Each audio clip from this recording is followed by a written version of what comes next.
¿Qué hacer con la vida? Pier Paolo Pasolini y Roland Barthes se encontraron personalmente una única vez, en la segunda edición del Festival de Nuevo Cine de Pesaro, entre el 2 y 5 de junio de 1966. En el archivo epistolar de Pasolini se conservan 2 cartas de Barthes, cuyas respuestas, en caso de haber existido, desconocemos. En la primera, de 1962, Barthes le recomienda a un estudiante argelino interesado en el cine.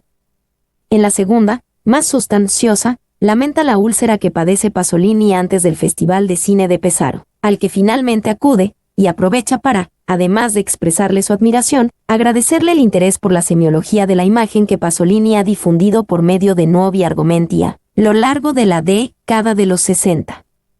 Por el interés por la semiología de la imagen y la admiración que tengo por lo que conozco de su obra, tanto la escrita como la fílmica, espero con ansias y con suficiente tiempo reencontrarnos en Pesaro. Torbet Laurencin, 2007, 58, traducción mía.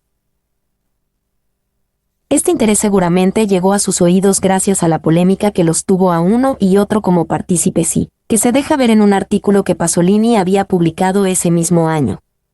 El tono y el tenor de la esquela, en todo caso, no puede dilucidarse sin dar un rodeo por esa polémica y no sin antes procurar dar cuenta de las distintas cuestiones que se dejan ver en las palabras de Barthes. ¿Qué sería una semiología de la imagen? ¿Cuál es el estado de la cuestión en plena década de los 60 en la que Christian Metz está llevando adelante la traducción cinematográfica de la misión estructuralista? ¿De qué modo Barthes y Pasolini anticipan no la posibilidad de convertir a la imagen en un objeto de análisis sino, dada su infranqueabilidad, hacerla el centro de una propuesta artística? Por ello, retomemos la controversia. En 1963, Roland Barthes inaugura, vea una sección del Callas do Cinema en la que se convocaba a testigos notables de la cultura contemporánea. 2005, 16 a 26, a dar su dictamen en relación a un tópico en ostensible boga. La bajada de la nota rezaba sin más que, el cine se ha vuelto un objeto de cultura. Barthes, entrevistado por Jacques Rivette, se expide desdeñosamente sobre su relación con el cine. Dice que le gustaría ir solo, el cine es una experiencia que enteramente proyectiva y que desearía poder elegir qué film ver, liberado de todo tipo de imperativo cultural. Este imperativo rige en la medida en que el cine ya participa de los juegos de valor específicamente modernos, ya tiene su clasicismo, su academicismo, su tradición vanguardista. La modernidad del cine incomoda al crítico literario, no hay para el cine, por su naturaleza, la expresión analógica y continua, una retórica de análisis estructural, no existe, no es posible constituir tal cosa como el lenguaje cinematográfico. Ni el plano, ni la escena, ni el montaje son criterios universales para codificar la vida de las imágenes. En este momento, de euforia metodológica inaugural, Barthes entiende que el cine no le permite cumplir sus deseos como analista. El sueño de todo crítico es poder definir un arte por su técnica. Y bien, mientras que el ser de la literatura es su técnica, el lenguaje, el cine derrapa, podrá ser solo objeto de una vaga y psicologizante estilística, capaz de sondear significados globales, difusos, latentes, pero no puede reducirse al conjunto de técnicas. ¿Qué moviliza? Las técnicas son para el Barthes celosamente taxonómico, demarcaciones y terrenos ya marcados, zonas de exclusión entre las cuales no existen préstamos ni pasajes posibles. Y el cine, podemos decir retrospectivamente, no se ajustaba al formato del signo aislado, discontinuo, es decir, al modelo epistemológico al que el estructuralismo había echado mano. De todas maneras, sin embargo, sobre el final de la entrevista, en un giro hacia el que Barthes lleva con sutileza a los entrevistadores, señala con relación a una película de Buñuel que el cine es también un enemigo de la modernidad artística, que, atado compulsivamente al orden sintagmático de la historia, muestra sus grandes desajustes. El cine, esa forma que a todas luces es hija pródiga y moderna, sirve a partir de su fracasada inserción en los nuevos lenguajes analíticos y artísticos de la modernidad para delatar el antipsicologismo del arte moderno que no sabe cómo expulsar esa famosa afectividad entre los seres, ese vértigo relacional. La renuncia de las obras de arte, frente a las relaciones interhumanas, interindividuals, está relacionada, para Barthes, a los desacoples de los grandes movimientos de emancipación psicológica, el marxismo, que han dejado de lado al hombre privado y detecta allí algo que no funciona. Mientras que haya escenas conyugales habrá preguntas que plantearle al mundo. Debemos ir hacia un arte más existencial. Ya pasarán las declaraciones antipsicológicas de estos últimos 10 años, de las que participé yo mismo. No podía ser menos. 2005, 26. Sobre este deslizamiento final, en el que despegándose de su rol de crítico, Roland Barthes abstrae el juego de posiciones del que forma parte y pronostica un arte futuro, más existencial, señala, trazando un giro en el que la resistencia de la imagen al análisis estructural se pone en relación con un arte, que permite sondear las formas de vidas que anidan en la escena como unidad de discurso ya no en el orden del relato sintagmático, sino en el más vago, abierto y poroso de lo paradigmático. La conyugalidad, como caso prototípico, se pone en movimiento, en este somero comentario, el orden de lo imaginario que finalmente desarrollará como escritor a partir de la publicación de fragmentos de Un discurso amoroso, RB para RB, La cámara clara y su proyecto novelesco. Esto se deja leer en estas últimas líneas. Sin embargo, ya en 1963, esta declarada incomodidad con el arte moderno supone, para Pasolini, un germen de contemporaneidad. Ve en las palabras de Barthes no solo un lingüista, sino también un artista. Y es puntualmente este leve corrimiento el que detecta cuando lee la entrevista y a partir de ella, entre otras lecturas, escribe un artículo, cuyo título completo y excesivo es El fin de la neovanguardia. Apunte sobre una frase de Goldman, sobre 2 versos de un texto neovanguardista y sobre una entrevista de Barthes, 2005, 174 a 201. Un alegato furibundo contra los neovanguardistas italianos, principalmente al Grupo 63, el movimiento de poesía experimental encabezado por Edoardo Sanguinetti, y una tímida justificación de su transformación de novelista en cineasta. La entrevista de Barthes lo incomoda. Si por un lado parece degradar las potencias del cine condenándolo a ser una usina de significados segundos, a ser un arte forzado a la connotación, por el otro, nota cómo Barthes recula. La modernidad no ha dejado en paz al hombre privado, no ha podido encargarse de la famosa afectividad entre los seres, y el cine, dada la naturaleza de su técnica narrativa, más allá de los procedimientos específicos del relato que moviliza, en sus exponentes más eficaces, se inviste de sentido allí donde la modernidad hace agua, en la imagen. Para Pasolini, Barthes juega a 2 puntas. Se viste y desviste de analista, ve el mismo hilo que corta a los neovanguardistas, de noche poetas, de día, burgueses, pero le atribuye una particular lucidez. Barthes ha tocado el punto sensible, ha pedido, pronosticado, el retorno de un arte más existencial. Y no obstante, Pasolini se interesa por despejar las dudas metodológicas de Barthes, se interesa por la semiología de la imagen, para de rectificarla. Y lo hace por la vía del exceso. No se trata de que el cine sea una técnica que falsea la realidad a medias. No se trata de que la realidad medida por el lenguaje cinematográfico aparezca como señuelo en sus versiones más naturalistas o como un lenguaje incodificable en sus puestas más experimentales. Pasolini enfatiza, la realidad es un lenguaje.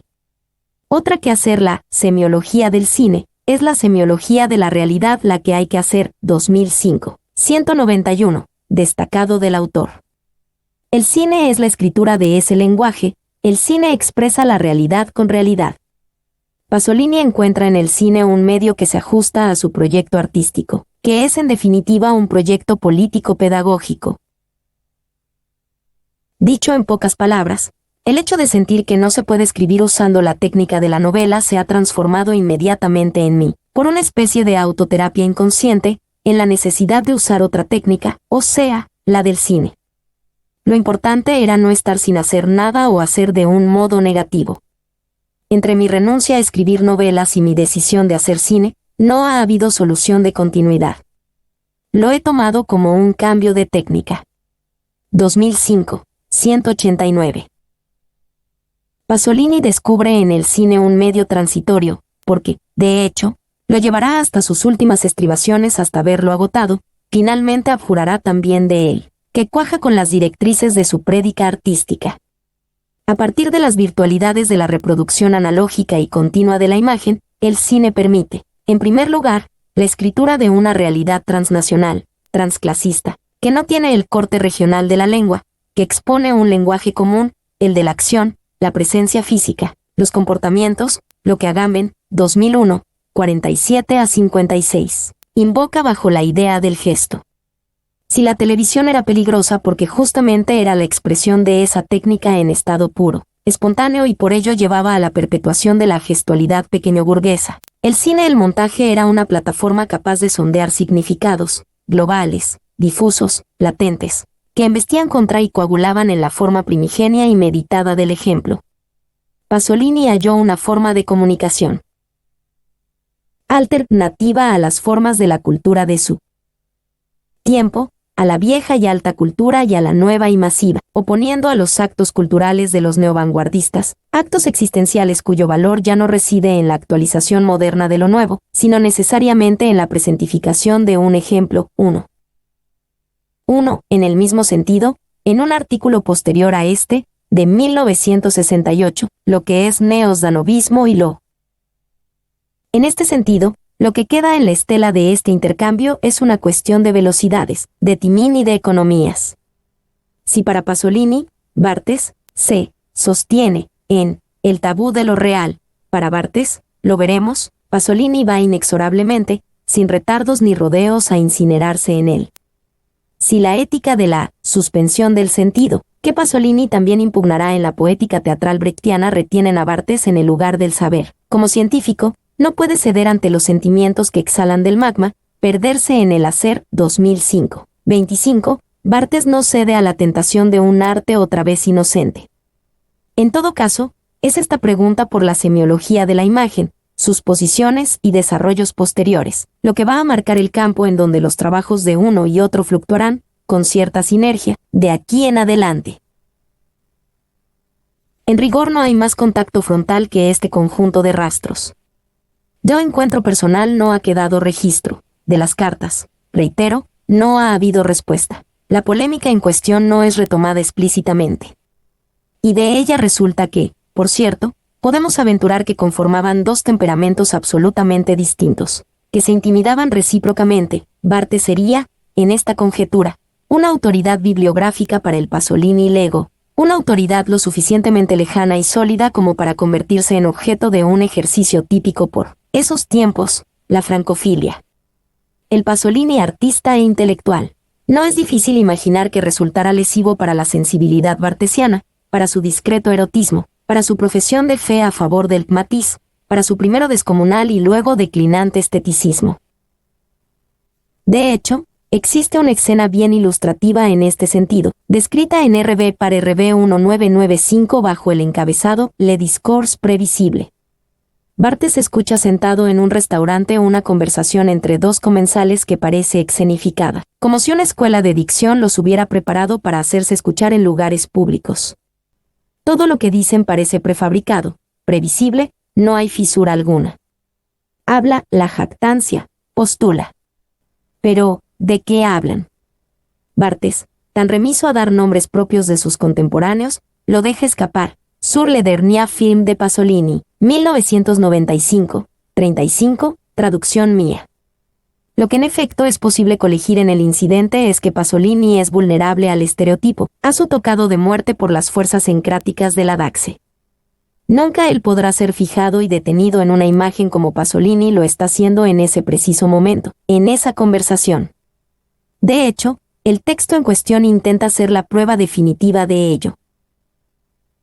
Sin embargo, a partir de 1975, los cruces comienzan a cambiar de signo. Las trayectorias biográficas se van, si no emparentando, al menos acercándose asintóticamente. Ambos están de salida de sus respectivas y muy distintas militancias generacionales, la lucha cultural de formación gramsciana y bajo las luces críticas de Gianfranco Contini para el Pasolini de oficina, y la aventura de la semiología estructuralista en el caso de Barthes. Ambos van tomando distancia, una distancia de distinto color, diseñada bajo estrategmas disímiles y bajo el imperativo de escrituras que convocan economías excluyentes, como hemos visto de la vida social de la cultura. Ambos dicen deplorarla, Ambos diagnostican que la cultura actual no se entiende sino bajo la admonición de la mutación antropológica o de la generalización del estereotipo. Que no lo es, Pasolini, 2005, 223 a 229. Hace frente una vez más a los neovanguardistas y rescata a los jóvenes poetas que aún con los vicios del literato plantan la propia vida como protesta vivida, como lento suicidio, como huelga o martirio. Pequeño burgués, que a pesar de la carencia de una conciencia política, producen un autotestimonio, pues, lo que cuenta es el ejemplo transcripto de la propia vida, 224 a 225. En sus cartas luteranas, el 3 de abril de 1975, Pasolini, 1997, 75. Nota en relación a la publicación italiana de El placer del texto a un Barthes liberado del aire profesoral, desprovisto del peso de la cientificidad, ve al escritor que había asomado una década atrás. El 16 de junio de 1976, Barthes reseña el último film de Pasolini, Salò o los 120 días de Sodoma, y lo que parece una crítica demoledora a una película que se obstina en ser una grosera analogía, sadismo-fascismo, termina en el último giro del texto por ser exonerada, rescatando que quizás haya, en el plano de los afectos, algo de Sade en los fascistas y algo de fascismo en Sade, 2002, 115. Esta ambigüedad en la crítica al testamento fílmico de Pasolini no volverá a aparecer al año siguiente, cuando en su lección inaugural del 7 de enero de 1977, al asumir la cátedra de semiología literaria del Collège de France, Barthes exhorta a la acción, particularmente, llama ya no a destruir los signos, sino a actuarlos.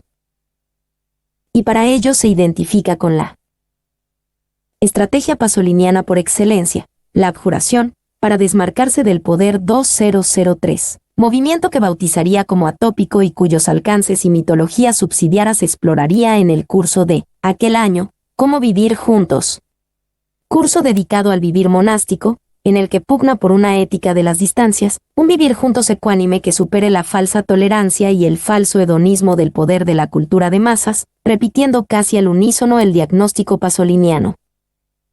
Y no obstante, el cruce final se da al año siguiente, durante el curso sobre lo neutro 2006, cuando Barthes utiliza el poema Una vitalidad desesperada, de 1964 como texto tutor, puesto que el extenso poema, construido como una entrevista, entre profecías, sus hijos navegarán /diagonal hacia los mundos de la nueva prehistoria, y proclamas de defección y abandono, respondía a una última pregunta que tocaba el centro del tema propuesto por Barthes, Dios mío, pero entonces, ¿qué es /diagonal lo que tiene?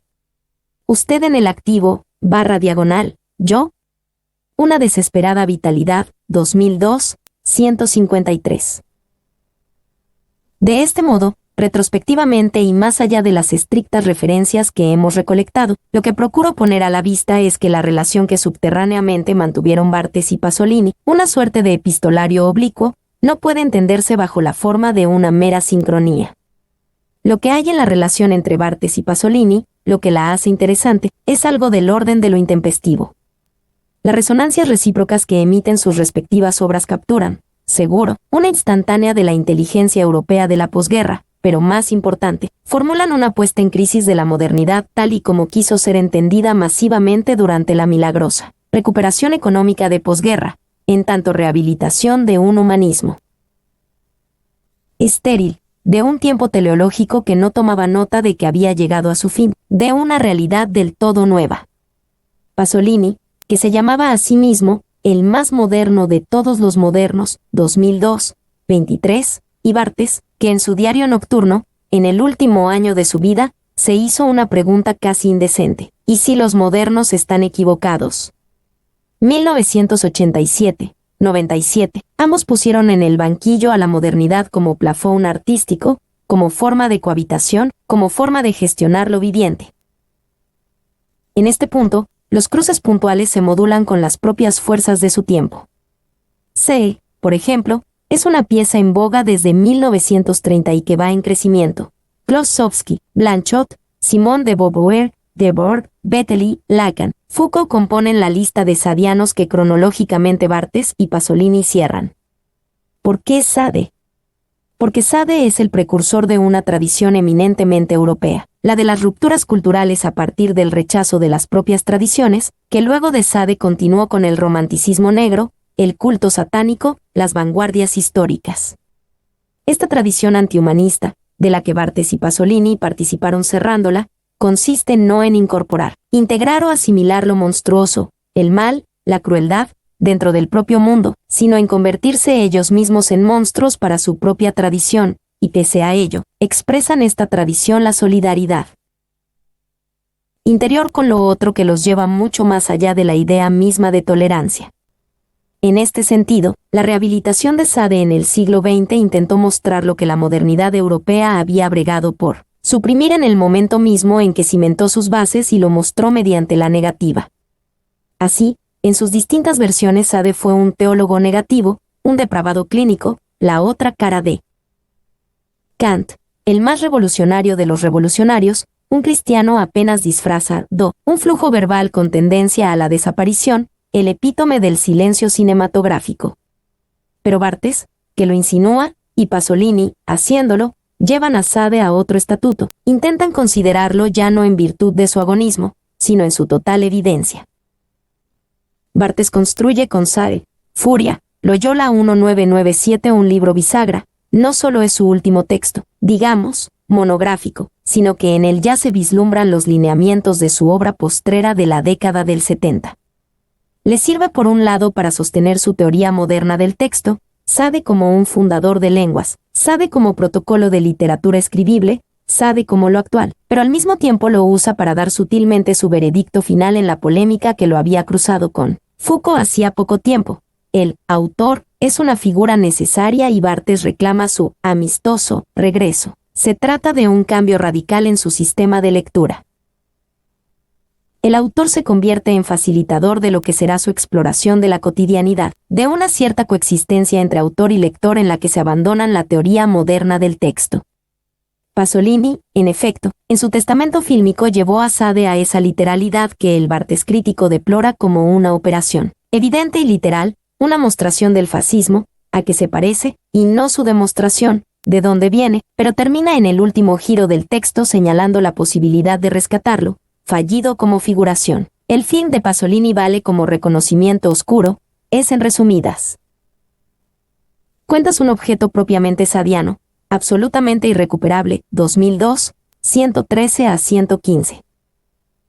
En este sentido, Pasolini, que detestaba a Sade como escritor, lo considera de hecho ilegible, intenta llevar el texto sadiano a un modelo de absoluta legibilidad a través del cine. Pasolini venía de abjurar de la trilogía de la vida, que había sido, según sus propias palabras, malentendida, manipulada por el poder, cosificada. Decide por tanto volver a la lógica de la adaptación, al molde de su producción cinematográfica, que quiso ser una exploración antropológica que reavivó tanto la pedagogía ejemplar de la tragedia griega, Edipo Rey, Medea, el proyecto de la Orestiada africana, como la ética sacrificial del cristianismo. He ahí la transposición literal del Evangelio según San Mateo. Saló. Un film armado como una ficción concentracionaria, cuya pedagogía excede la analogía histórica entre sadismo-fascismo que intenta mostrar hasta qué punto el cine había dejado de ser, merced a su reciente experiencia con el poder, el instrumento virtuoso que había teorizado en los 60. Para decirlo agambenianamente, el cine ya no era la patria recobrada de los gestos humanos. Saló es la evidencia de ello. La reproducción analógica y continua de la realidad mediante el formato cinematográfico expone ahora un lenguaje común, el de la acción, la presencia física, los comportamientos en el momento en que el poder los ha convertido en un código cerrado, compacto, en el momento pleno de su descualificación. De hecho, si se vuelve a ver el testamento fílmico de Pasolini, lo que aparece en el primer plano es la humanidad en su momento postcinematográfico, en rigor, en su momento televisivo, los números de los internos, las comidas en espectáculo, el jurado que arbitra su performance, la escena coprofágica como metonimia explicativa.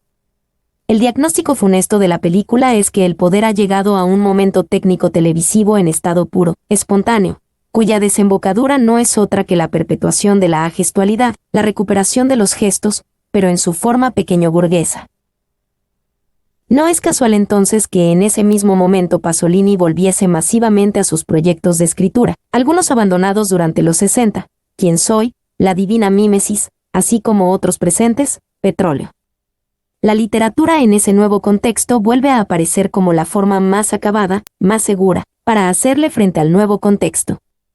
Si ya no es posible la destrucción de la conciencia burguesa, Pasolini pero también Barthes regresan al problema de la conciencia desde adentro. Hastiados, hasta la fatiga, en los que no admiten más que impostura y defección, ven aflorar una vez más el problema de la representación de la conciencia, problema tan característico del arte del siglo XX. ¿Con qué retórica dar cuenta de ella? ¿Cómo evitar su cosificación? Se trata ya no de reproducir su funcionamiento, sino de hacer una exposición radical.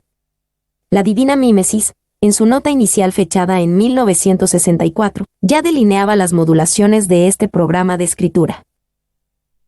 El libro debe ser escrito por estratos, cada nueva capa debe tener la forma de nota, fechada, de modo que el libro se presente casi como un diario. Al final el libro debe presentarse como una estratificación cronológica, un proceso formal viviente. 1976, 9.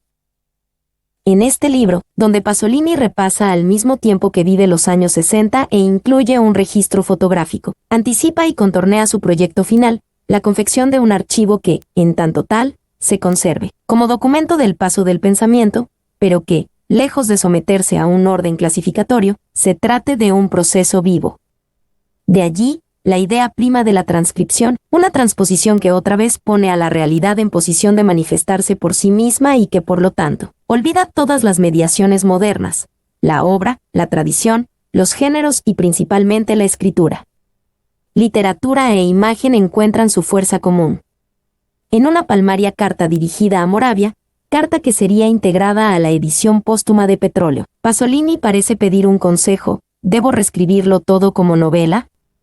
Cuando lo que auténticamente se encuentra en trance de hacer es fundar las líneas de un plan de acción para salvar la literatura, denostar el estilo novelístico. Su lengua es la que se adopta en la ensayística, en ciertos artículos periodísticos, en las reseñas, en las cartas privadas, incluso en la poesía, pero aún así, afirmar la necesidad de volver a evocar la novela, la abominación a negarse a sí mismo como autor real a manos de la convención narrativa, en función de un radical acercamiento, del todo nuevo, auténtico, sincero, ingenuo, con el lector. Ahora bien, en estas páginas yo me dirigí al lector directamente, y no convencionalmente. Yo le hablé al lector en tanto yo mismo, en carne y hueso, como te escribo a ti esta carta, o como a menudo escribí mis poesías en italiano.